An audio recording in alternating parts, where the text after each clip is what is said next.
السلام عليكم المشاهدين، نتمنى تكونوا بخير وعلى خير وما ناقصكم حتى خير. اليوم نهار جديد وفيديو جديد غادي نشارك معكم ان شاء الله اليوم طاجين باللحم. علاش لا؟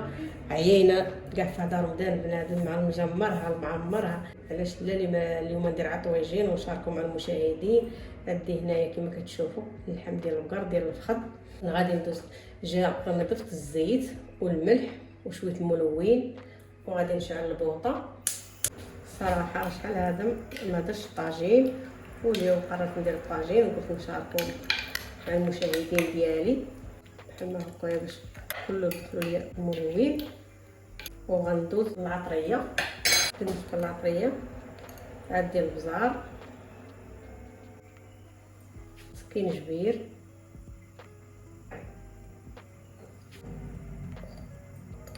القرفه،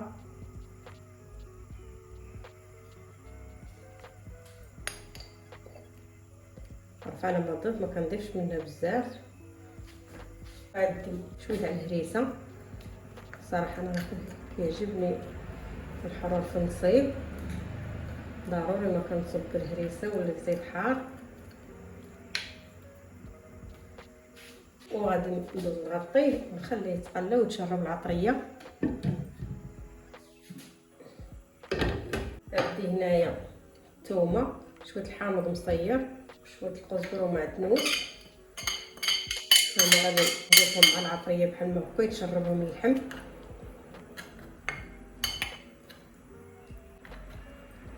باقي كما كيبان لكم باقي ما ناضش، نغطي عليه ونخليه يتقلى ويتشرب ديك العطريه وداك الحامض والثومه والربيع. نعري الطاجين ديالي. شوف اللحم واش بدا كيتشحر، هو كما كيبان لكم اللحم بدا كيتشحر. انا غادي نقلبو بحال ما هكا على هاد الطريقه.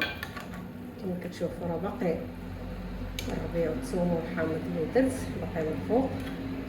غنقلبو لك على هاد الطريقه بحال ما هكا باش يتشرب.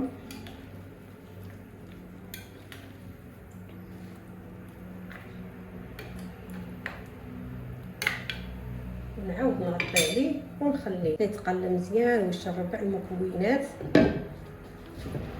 ها هو الطاجين ديالي دابا بدا كيتبخ كما كيبان لكم. غنعاود نقلب اللحم بحال ما هكا. شغل ليا انا باش اللحم يجي مشرب ديك العطريه وديك القامه اللي درت فيه. داكشي باش كنبقى نقلبو على هاد الطريقه بحال ما هكا باش يجي اللحم شارب العطريه والقامه ويجي بنين. وغادي ندير واحد الحبه ديال البصلاجه مقطعه هنا وحبه ديال المطيشه. صراحه انا المطيشه كتعجبني في النصيب، اللي ما كتعجبوش يكتفي غير بالحامض.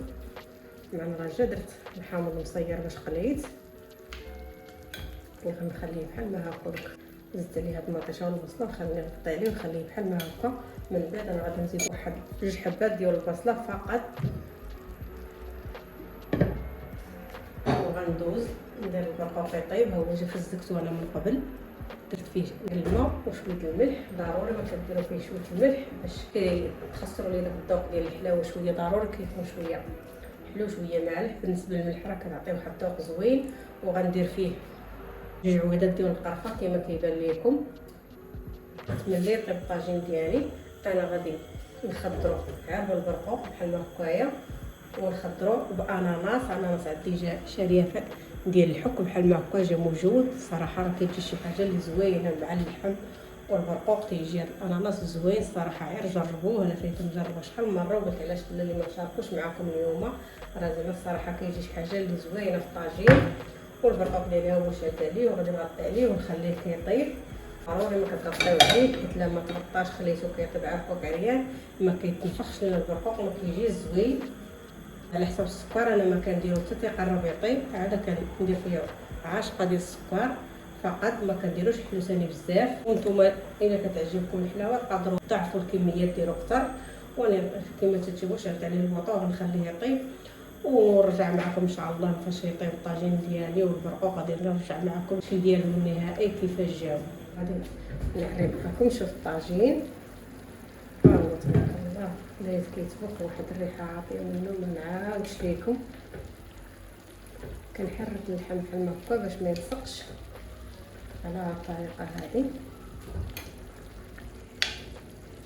وغادي نزيد فوقو شويه البصله بحال هكا، انا قطعتها دويرات على هذا الشكل هذا كما كيبان لكم. وانتم لكم الاختيار، تقدروا تقطعوا البصله كما كتبغيو والطريقه اللي كتعجبكم.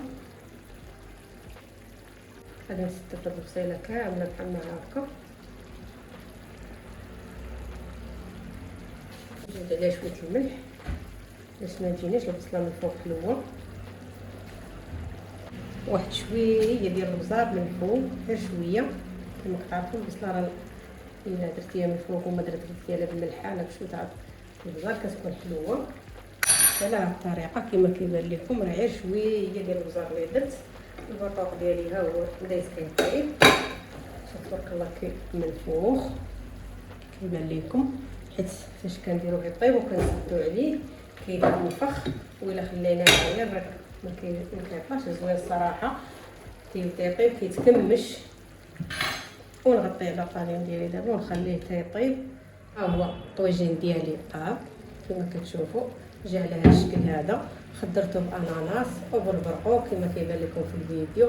رجا باش نهايتكم فيه واحد الريحه عاطيه منه، وجا الديكور ديالو كما كيبان لكم رائع. ونتمنى يعجبكم الفيديو ديال اليوم. تابعوني وديروا لي لايك. الى الفيديو القادم ان شاء الله.